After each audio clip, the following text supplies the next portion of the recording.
I didn't think it would come up. Not now, not like this. But as soon as my father asked, "Where's your car?" I knew something was finally breaking something. I couldn't keep hidden anymore. It was one of those questions that seemed innocuous at first, like a father just asking about the weather or the grandkids. But I froze, staring at him, as if the answer would somehow betray the truth I'd been avoiding for so long. I could feel the weight of his eyes on me. Those eyes that had always been filled with care and concern. He'd watched me grow up, seen the highs and lows of my life, and he'd always been the first to offer a hand when I needed help. I thought I could shield him from all this, from the cracks in my marriage, from the quiet manipulation I'd been enduring for years. But the moment he spoke, I knew that the truth was finally going to find its way to the surface. I shifted uncomfortably, in my seat, looking down at the cup of tea in my hands, trying to buy myself a few more seconds. I didn't want to say it. I didn't want to admit how far things had gone, how much control Jason and his mother had over me, but I knew I couldn't keep hiding it, not from my father. Well, he pressed again, a touch more insistently now. I sighed, putting the cup down, suddenly feeling exposed. My father wasn't one to miss a thing, and I could feel the tension building between us. For years, I'd tried to explain away the subtle power struggles in my marriage, but now, in the quiet of my childhood home, it was impossible to pretend anymore. Jason and his mom, they've been pressuring me about it, I said, the words tumbling out before I could stop them. I immediately regretted it. The moment the words left my mouth, I could see the way my father's expression changed. He knew I was holding something back, and I wasn't sure if I was ready to go any further. "What do you mean, pressuring you?" Dad asked, his voice low and steady, a slight edge of concern creeping in. "It's your car, Margaret. You've had that car for years. Why would they even care?" I ran a hand through my hair, staring out of the window. The trees outside had begun to lose their leaves, just like I'd begun to lose pieces of myself over the years. They think I don't need it," I muttered, my voice barely above a whisper. "They say it's impractical, a waste of space. They've been pushing me to sell it." I glanced up at my dad, but it wasn't the look of understanding I saw in his eyes. It was confusion. "They think it's a waste of space," he repeated, clearly trying to make sense of what I'd just said. "Margaret, you've worked for that car. You've always been proud of it. What does Jason's mother have to do with it?" That was the heart of it, wasn't it, Doris? My mother-in-law, the woman who'd always been there, hovering in the background, always ready to offer her unsolicited opinions on everything I did, on everything I was. It was like I'd never been good enough for her son. Like no matter how hard I tried, I could never measure up to her standards. She had a way of making me feel small without saying a word. Always a sharp comment here, a subtle judgment there, and Jason, bless his heart, would just sit there, nodding along, as if it was the most normal thing in the world. I had always tried to put on a brave face, to act like it didn't bother me, to push back against Doris in small, quiet ways, but it wasn't working anymore. It was suffocating. "I don't know, Dad," I said, my voice breaking a little. "She thinks I should let go of things from my past. Everything is too much, too cluttered. She says I should be focusing on the future," but my words caught in my throat, and I had to swallow hard before I could continue. "But it's like I'm supposed to just give up everything that made me who I am." Dad's face softened.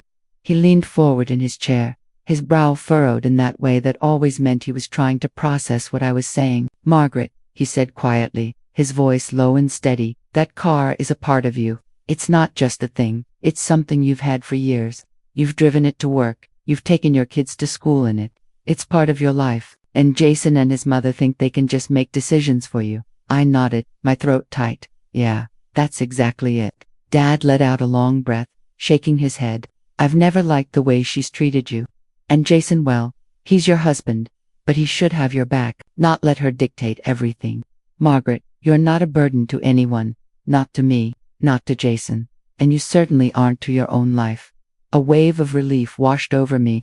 Hearing my dad say it out loud that I wasn't a burden made something inside of me snap. For so long, I'd been the dutiful wife, the good daughter-in-law, always putting everyone else's needs first, but that had cost me my voice, my sense of self. I took a deep breath. "But I've been trying to keep the peace. I don't want to cause trouble. Jason and Doris, they don't understand why I'm upset. They think I'm being selfish." Dad's voice grew firmer. "Selfish? Margaret, Standing up for yourself isn't selfish, it's necessary. And I think you know that. You've given so much of yourself to keep the peace. It's time to start thinking about what you need. I was silent for a long time, the weight of his words sinking in. I looked at my father, seeing the strength in his eyes, the quiet resolve that had always been his trademark. He wasn't going to let me continue to shrink under their control. Dad, I don't know what to do, I confessed, my voice barely above a whisper. I'm not even sure who I am anymore. I've spent so many years just trying to survive their expectations. You'll figure it out, Margaret, he said, his voice gentle but resolute, and I'll be here to help you, every step of the way. Don't let anyone make you feel like you don't have the right to your own life.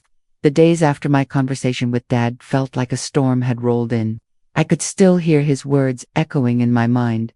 You're not a burden. But despite the small relief they'd given me, I couldn't shake the fear that came with standing up for myself. Jason and Doris weren't going to just let me walk away from their expectations. Jason, of course, didn't understand what was happening. I could see it in his eyes whenever I tried to talk to him about the Karor, anything else, really. It wasn't that he was a bad man, he was just conditioned by his mother. Doris had always been the one pulling the strings, quietly whispering in his ear, making decisions for him, and then expecting me to follow along. And he did, without question. It started with little things, small demands, disguised as concerns. Jason suggested I get rid of my car again, and this time it felt even more forceful. He wasn't asking, he was telling me, you really should think about it, Margaret. Doris says it's a waste of money. We've got the SUV, it's more practical. You don't need the extra insurance. I don't want to get rid of it, I said firmly, trying to hold onto my ground. It's mine, Jason. I've had it for years. Well, I'm just saying, he replied, sounding almost too calm, too reasonable. It would make things easier.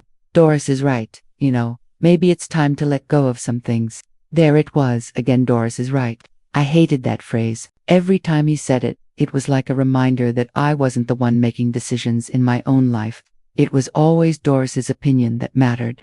I wasn't even sure when it had started, but it was so ingrained in our marriage now that it felt like I couldn't escape it. Later that evening, when Doris called to check in on me, I could already feel the tension building. I braced myself, knowing she'd try to convince me again. Margaret, darling, have you thought more about selling the car? Doris's voice was sweet, but there was a calculating edge to it that made me uncomfortable. It really is a bit of an eyesore, don't you think? That old thing doesn't fit with the new house, or with the life Jason and I have planned for you. I swallowed, trying not to let her control me again. I'm not selling it, Doris. I don't want to, she sighed, a long, exaggerated sound, as if I was the one being unreasonable. Well, it's your decision, of course, she said in that voice that always sounded like she was too kind to argue, but still made me feel guilty for not going along with her. But just remember, we're here to help you. We just want what's best for you, Margaret. Those words, we just want what's best for you, hit me like a slap across the face. They were the same words she'd used 1,000 times before, each time she wanted to get her way, each time she wanted me to forget that I had my own mind, my own desires. I felt the anger stirred deep inside me, but I knew better than to lash out at her. Doris was a master at turning things around, making me feel small and guilty for even questioning her. The next day, I got a text from Jason while I was out running errands. It was simple, a single line. I think it's time we talk about the car again. I could feel the pit in my stomach grow. This wasn't a conversation. This was an ultimatum. When I came home, Jason was sitting in the kitchen, his expression unreadable. He didn't even look up from the papers spread out in front of him. I could already tell this was going to be different. Margaret, I'm serious about this, he said, his voice sharp now. Doris and I have been talking, and we both agree that it's time you let go of the car. It's too much. You've been holding on to it like some kind of anchor, and we both think it's time to move on. I took a deep breath, steadying myself. No more running from this. Jason, I told you, I'm not selling it. It's not just a car. It's mine. It's my choice. You never think about what's best for us, he snapped, finally looking up at me, his eyes narrowing. You're being selfish, Margaret. This is about the future. Doris is right, and you know it. I felt the blood drain from my face. The words selfish and right hung in the air like a heavy fog, and I had no idea how to clear it away. It wasn't the first time Jason had called me selfish for standing up for myself. but it didn't hurt any less. I am thinking about the future, I said, my voice rising, a mixture of frustration and hurt. My future, Jason. My choices. Not just Doris's, not just yours. Jason stood up abruptly, knocking over a coffee mug in the process. Then maybe you should start thinking about what really matters to us. If you won't listen to me, maybe you'll listen to her. His words stung, and I could see the determination in his eyes, like he was ready to cut me off completely if I didn't fall in line. I could feel the walls closing in. Jason and Doris had a plan. They were pressuring me in ways I couldn't even explain, using guilt and manipulation as their tools. It was starting to feel like I was losing my voice altogether, like I was suffocating under their demands. The next day I found myself at a crossroads. I could feel the weight of their control bearing down on me. But the more I thought about what my dad had said, "You're not a burden," the more I realized he was right. I wasn't a burden. I wasn't anyone's to control, but I wasn't sure how to fight back. At the confrontation with Jason and Doris had left me feeling more isolated than ever. They were determined to push me into a corner, to make me feel like I had no choice but to give in to their will. But something inside me began to stir, something that had been dormant for years, buried beneath the pressure of their expectations. I wasn't going to let them have the last word. Not this time. It started with a small, quiet moment. I had always kept an old journal hidden in the back of my closet, tucked away in a box of personal keepsakes. It wasn't much, a simple notebook filled with memories, thoughts, and dreams from the past. I hadn't looked at it in years, but something told me it was time to open it again. Maybe I'd find something, a clue, a spark to help me make sense of everything I'd been going through. That night, when Jason and Doris were out, I sat in the quiet of our living room, flipping through the pages. The journal was full of my hopes and dreams before I'd married Jason. Before Doris had become such a presence in our lives. I was a different person back then. I could see it in my handwriting. I'd been full of life, full of ambition, with no idea that the man I married would slowly, over time, become someone I no longer recognized. The journal was a snapshot of who I'd been on, a reminder of who I wanted to be. But as I flipped through the pages, one letter caught my eye. It was a letter from my father, written the week before I married Jason. He'd tucked it into the journal as a last-minute piece of advice. I remembered the day he'd handed it to me, his eyes filled with concern. "Just in case you need it," he'd said. But I'd dismissed it back then. I thought I had everything under control. I read it again. The words that had once seemed so distant, so irrelevant, now felt like a lifeline. "Margaret, my dear, I know you've made your choice, and I support you in that. But I also know that marriage isn't just about love. It's about partnership, respect, and trust. If you ever feel like your voice isn't heard, if you ever feel like you're losing yourself, remember that you're not alone. You come from a long line of strong women who made their own choices, who stood up for what they believed in. Don't forget who you are. Don't lose sight of your own heart." I sat there, stunned, feeling a sense of clarity wash over me. My father had known. He had always known what was happening, even when I couldn't admit it to myself. And now, I finally had the courage to face it. I closed the journal, tucking the letter carefully back inside. This wasn't just about the car anymore. It was about my entire life, my independence, my sense of self, my voice. I couldn't let Jason and Doris dictate my choices any longer. The next day, I decided to take action. I called an old friend of mine, Linda, who worked at a local attorney's office. We hadn't spoken in a while, but I knew she would be able to help me navigate this new path. I wasn't sure what I was looking for yet, whether it was legal advice or just someone to listen, but I needed to start somewhere. "Linda, it's Margaret," I said when she answered the phone. "I know it's been a while, but I need your help. I'm not sure what to do anymore." "Of course, Margaret, what's going on?" she asked, her voice warm with concern. "I don't know where to start. Jason and his mother, they're controlling everything. I don't feel like I have any say in my own life anymore. It's like they're pushing me to give up everything that matters to me, and I don't know how to stop it." Linda was quiet for a moment, and then she spoke again, her voice steady and reassuring. "Margaret, you need to take control of your own life. I know it feels impossible, but you can do it. You have options. Let's meet tomorrow, and we'll figure out a plan." That conversation, simple as it was, felt like a weight lifting off my shoulders. For the first time in years, I felt like I had a way out of the corner Jason and Doris had backed me into. There was a path forward, and I wasn't alone. The next day, I met Linda at a small cafe near the courthouse. She was already sitting at a table, flipping through some papers when I arrived. I could see the determination in her eyes as she looked up and smiled. "Margaret, it's good to see you," she said, giving me a warm hug before I sat down. "Now, tell me everything. We're going to make sure you're in control of this." I took a deep breath, feeling a strange mix of fear and excitement. It wasn't just about getting the car back, or even standing up to Doris and Jason anymore. It was about reclaiming my life, about rediscovering the woman I had been before I'd let them define me. "I want to start taking back control," I said, my voice firm but uncertain. "I want to be able to make decisions for myself again. And if that means standing up to Jason and Doris, then I'll do it." Linda nodded, her expression serious. "We'll make sure you have the legal support you need. But Margaret, you've already taken the hardest step. You've made the decision. Now, let's figure out how to make it happen." Things seemed to be moving in the right direction. I was finally taking control of my life again, step by step, reclaiming the independence I'd lost. Linda was helping me sort through the legalities, and we'd even discussed the possibility of revisiting the terms of my marriage with a lawyer. I wasn't sure where all this would lead, but I had hope for the first time in years. Then Doris decided to escalate the situation. It happened on a Saturday afternoon. Just as I was finishing a phone call with Linda, my phone buzzed again. This time, it was a message from Jason. It read, "We need to talk. Doris wants to meet, and she's expecting you to be there."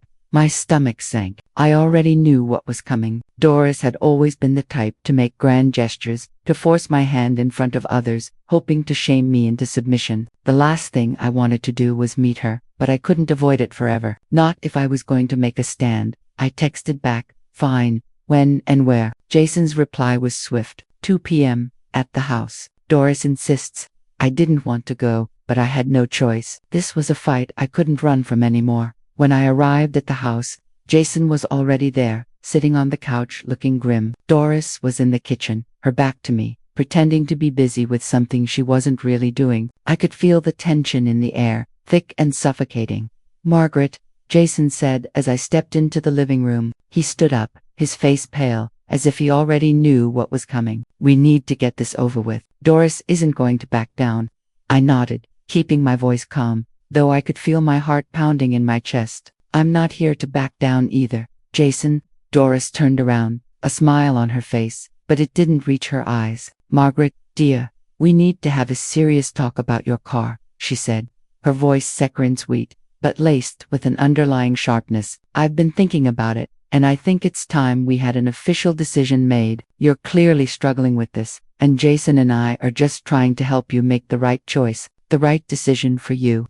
I could see Jason flinch at her words, but he didn't speak. He rarely did when Doris was involved. He was always so quick to let her take the lead, always so eager to please her. It was maddening. "I don't need help making decisions about my own life," I said firmly, my voice steady, despite the storm inside me. "I've made my choice. I'm not selling the car. I've been clear about that." Doris's smile faltered for a moment before it returned, even colder. "You're being unreasonable. That car is costing us more than you realize, Margaret. I've spoken to Jason, and we both agree it's time for you to move on. I'm trying to do this in a way that's gentle, but if you continue to resist..." Her voice trailed off, as if leaving a silent threat hanging in the air.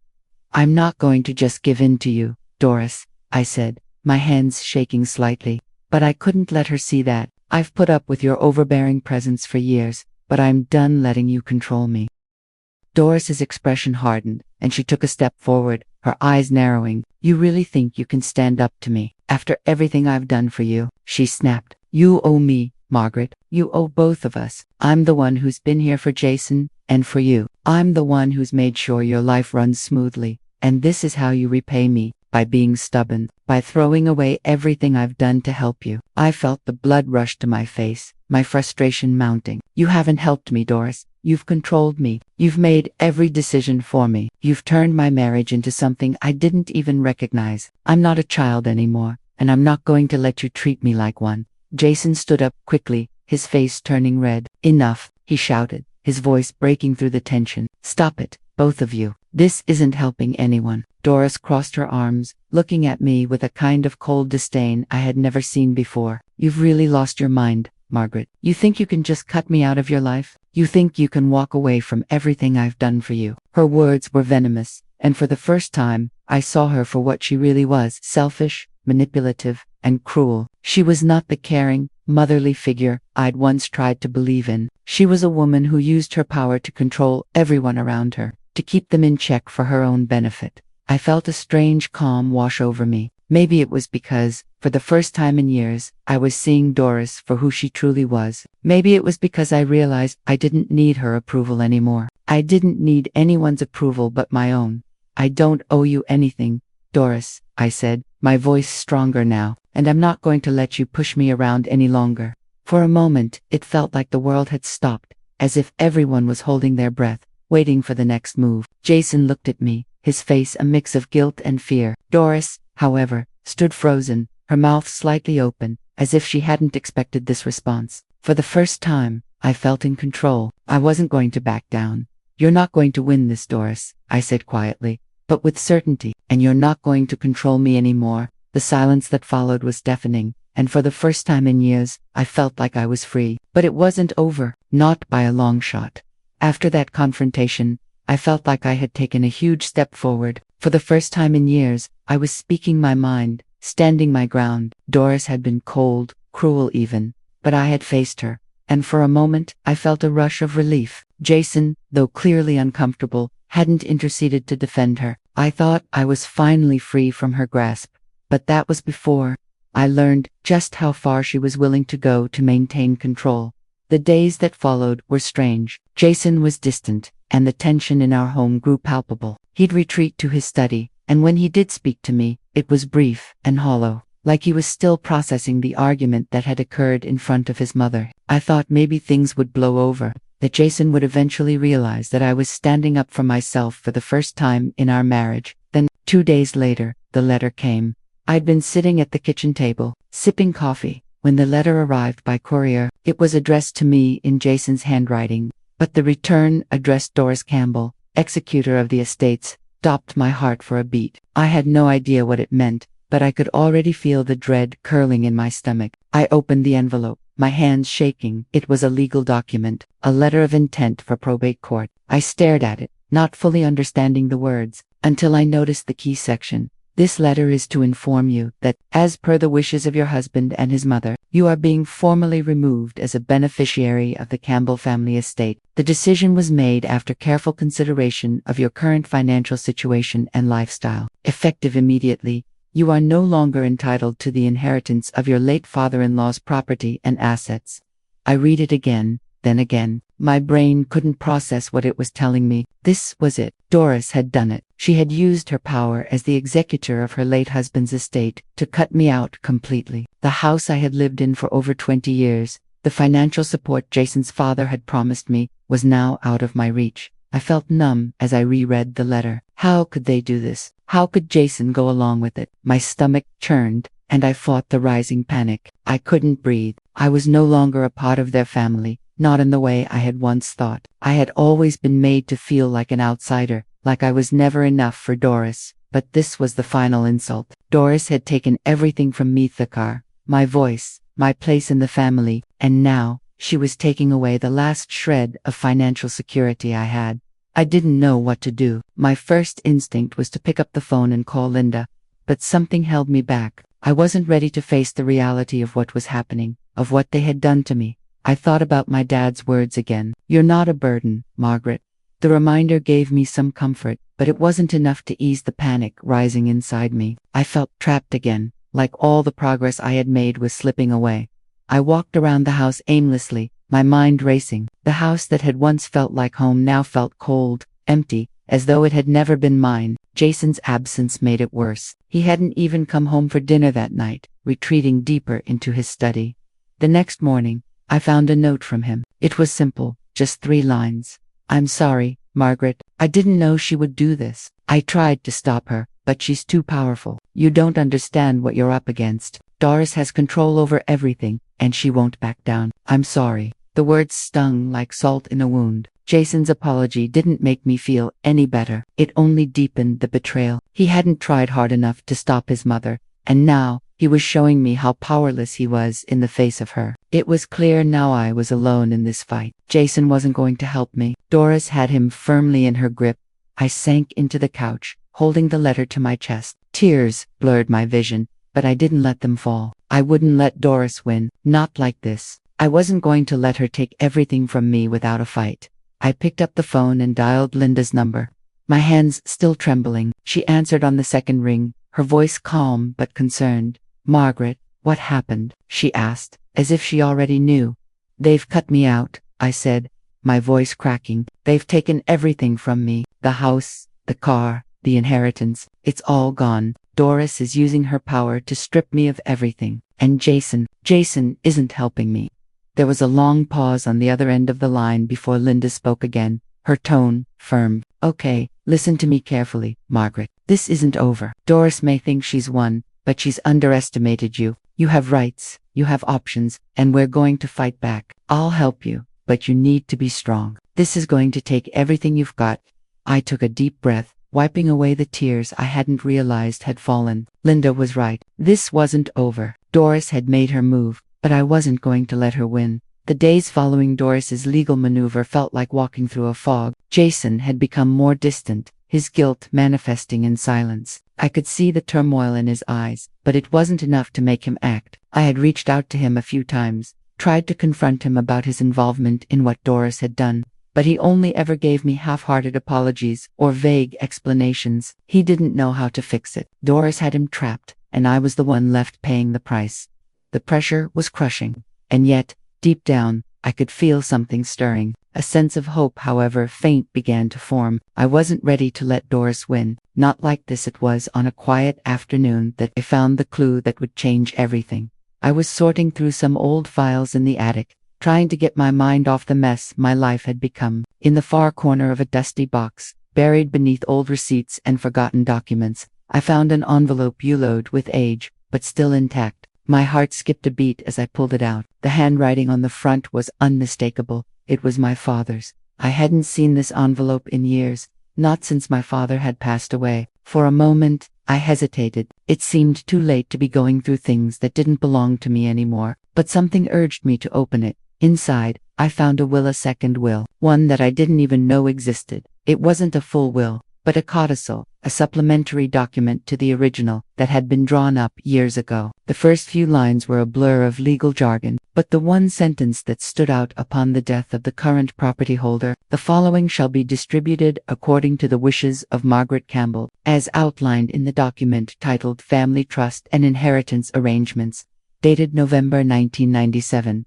I stared at the sentence, rereading it. My breath quickened as I tried to process the implications. This was the piece of the puzzle I'd been missing. The family trust and inheritance arrangements my father had made in 1997, the very same trust Doris had kept so secret. I couldn't believe it. This was the leverage I needed. My father had left me a legal claim to the property and assets Jason and Doris had thought they'd taken from me. I wasn't entirely sure what it all meant yet, but the wording was clear. It pointed to a hidden trust, one that was set up with my name on it, and one that could override anything Doris had tried to do with her probate claim. For the first time in weeks, I felt a surge of hope. I wasn't entirely powerless after all. I had a way out. But there was one big problem. Doris had kept this hidden from me. She had managed to isolate me from any real control over the family estate, and I was certain she would fight tooth and nail to keep me from finding the truth. If this trust existed, it meant that Doris had violated my father's wishes. It was a serious matter, one that could legally undo everything she had set in motion. I didn't waste a moment. I called Linda again, my voice steady but urgent. "Linda, I think I've found something," I said, pacing back and forth in the kitchen. "My father left me a trust. It's a family trust, and it was set up to protect me. Doris has been keeping it from me, but I just found a document that outlines it. I have a claim to the house, the assets, everything they took from me." Linda's voice was calm, but I could hear the excitement building in her tone. "Margaret, this is huge. This changes everything. You need to get that document looked at by a lawyer immediately. If this is real, Doris is in for a world of trouble. This could be the leverage you need to take back control." "I'm going to go to the courthouse tomorrow," I said, my heart racing. "I'll find out everything I can about this trust and see what steps I need to take to challenge what Doris did." Linda paused for a moment before speaking. "Margaret, listen to me. This is your moment. Doris has made her move, but you've got the power to turn this around. Don't wait. Go to the courthouse, find the full details of the trust, and we'll figure out what to do next." I hung up the phone, adrenaline surging through my body. This was it, the moment I had been waiting for. It wasn't going to be easy, but I could feel it. This was the opening I needed. The next day, I went to the courthouse, armed with the codicil and the knowledge that I had a legal claim to the property Doris thought she controlled. I met with a probate lawyer who agreed to take a look at the documents. After an hour of reviewing, he confirmed what I had hoped. The trust existed, and it was legally binding. Doris had no right to cut me out of the inheritance. "You've got a solid case," Margaret, the lawyer, said, his voice reassuring. "It seems like Doris was operating in bad faith. If you're ready to move forward, we can challenge the probate court decision and present this trust as part of your defense."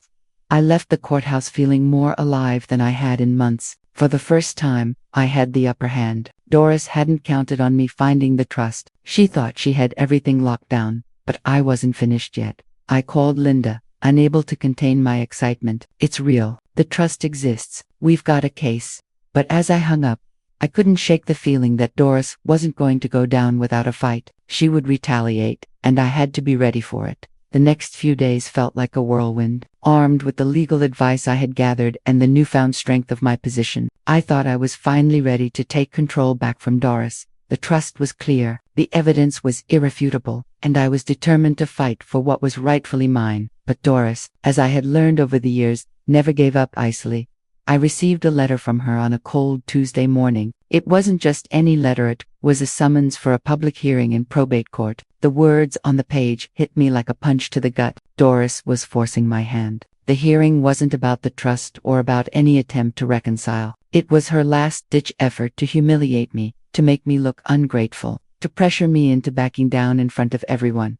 She wanted to make a spectacle of me. The hearing was set for Friday. Doris had already spread the word to everyone in our circle, friends, family, and even some of the neighbors. Everyone was going to be there, watching as the family dispute played out in front of the court. It was all too clear. Doris was trying to turn this into a public spectacle, a showdown where I would be forced to back down in front of an audience. She had planned for Jason to side with her, for her to win the court of public opinion before the hearing even began. I felt my stomach churn. The thought of standing before a crowd, my family's dirty laundry aired for everyone to see, was terrifying. But then I remembered why I was fighting. This wasn't about Doris. It wasn't about Jason. This was about my life, my future, and my freedom. I wasn't going to let Doris dictate who I was anymore. The morning of the hearing arrived, and I walked into the courtroom with my head held high. Linda was beside me, her calm presence grounding me as we made our way through the bustling hallway. We were ready. When we entered the courtroom, I was met with the unmistakable presence of Doris sitting at the front, with Jason by her side. He was tense, his hands folded in his lap, his face ashen. Doris, on the other hand, sat upright, her gaze locked onto me with that all-too-familiar air of superiority. She knew she had the upper hand in public opinion, and she was ready to wield it. I sat at the other table, facing them across the courtroom, my lawyer by my side. The judge, an older man with a stern face, looked over his glasses at both parties. "This is a probate hearing to settle the matter of the Campbell estate. With regard to Margaret Campbell's claim on the family trust, Ms. Campbell, you may present your case." I stood up slowly, the weight of the moment settling heavily on my shoulders. All those years of being silenced, of shrinking into the background, of allowing Doris to control my life, it was all leading to this. I wasn't going to back down. I wasn't going to let her win.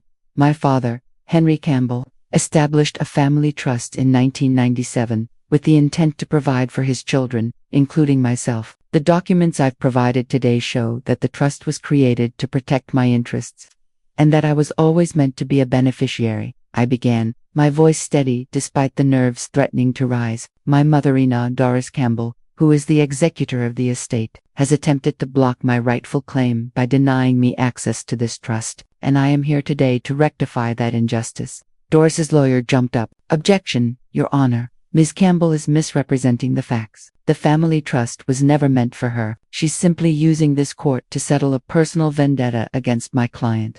The judge looked between us, clearly unimpressed. Sustained. "Ms. Campbell, please stick to the facts of the case." I nodded, swallowing hard, but I pushed forward. "The facts are simple. The trust was set up by my father to ensure my financial stability. Doris, as executor, has withheld information and actively worked to strip me of what I'm entitled to. The documents provided today show the trust's existence and the legal intent behind it. I ask the court to rule in my favor and grant me access to the estate, as my father intended.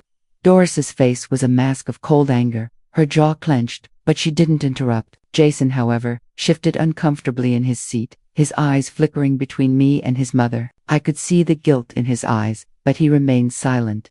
The tension in the room was thick. The judge leaned back in his chair, his eyes moving over the documents Linda had submitted. After a long moment, he spoke. I've reviewed the evidence presented today. It seems clear that the family trust was indeed meant to benefit Ms. Campbell. Doris, as executor, failed to disclose critical documents to Ms. Campbell and has attempted to undermine her claim. This is a serious breach of fiduciary duty. Doris's face reddened, and she opened her mouth to speak, but the judge cut her off. Ms. Campbell, I'm ruling in your favor. You are entitled to the assets specified in the trust, including the house, as outlined in the documents presented today. A stunned silence filled the courtroom. I felt a rush of relief flood through me. For the first time in years, it felt like I could finally breathe. The weight of Doris's manipulation was lifting, and I knew I had won not just in court, but in the battle for my independence. Doris stood up, furious, but the judge's words had already rendered her powerless. This hearing is adjourned, he said, his gavel coming down with finality.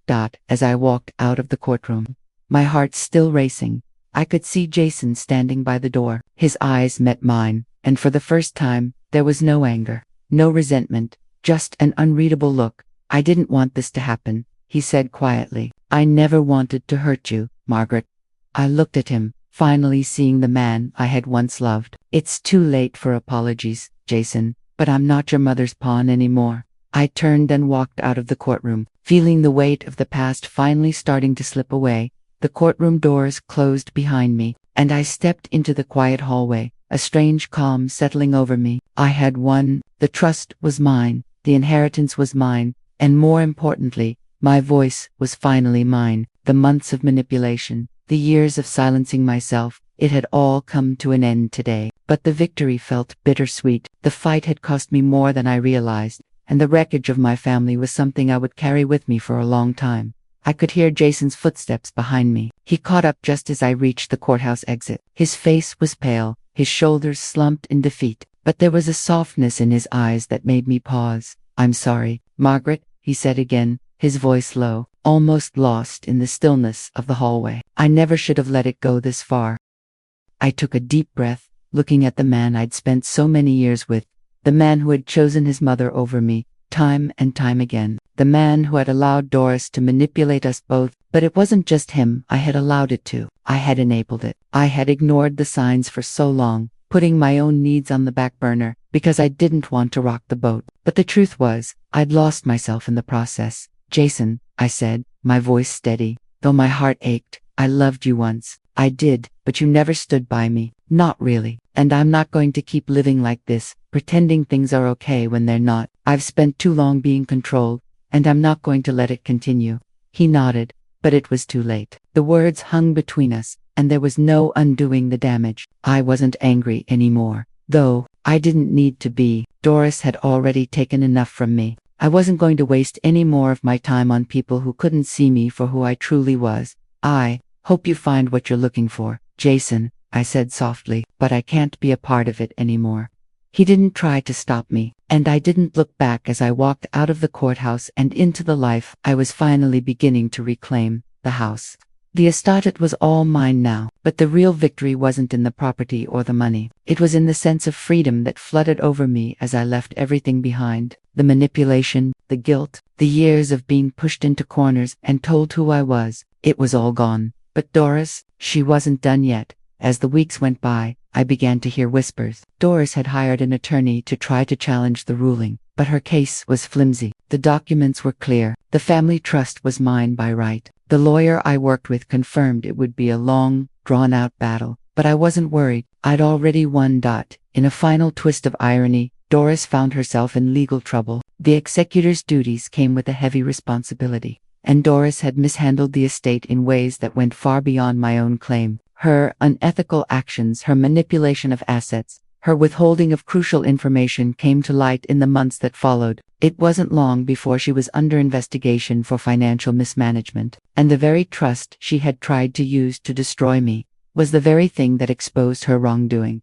The truth had a way of finding its way to the surface, no matter how much someone tried to bury it. In the end, Doris was forced to step down as the executor. The consequences of her actions didn't just affect me, they caught up with her. The investigation into her was ongoing, and though it wasn't a criminal case, it was enough to undo the power she had once wielded over our family. As for Jason, I never saw him again. The distance between us grew as the weeks passed. I knew he was living with the consequences of his choices, and I had made peace with it. The life we had built together was over, but in a way, that was what I needed. It was time to start over, to rebuild. I moved into the house, surrounded by the space I had fought so hard to claim. It was mine now, not because of the property, not because of the wealth. It was mine because I had taken back what was rightfully mine, my autonomy, my voice, my power. In the quiet of the house, I found the woman I had lost so many years ago, the woman who had dreams, who had hopes, who wasn't afraid to make her own choices.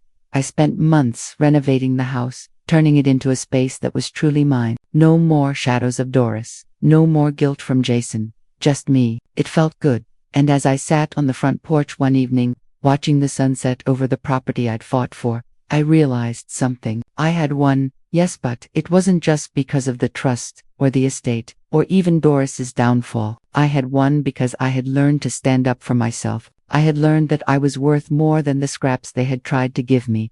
In the end, the karmic resolution was simple. Doris had tried to control everything, but in doing so, she had lost it all, and I had found the strength to break free. Author's note: this story is one of rediscovery of the strength we often lose in the face of family dynamics and manipulation. Doris's downfall wasn't just the result of her own misdeeds, but also the empowerment of someone who, for too long, had been pushed into silence. True justice, in the end, doesn't always come in the form of retribution, but in the reclaiming of one's own power.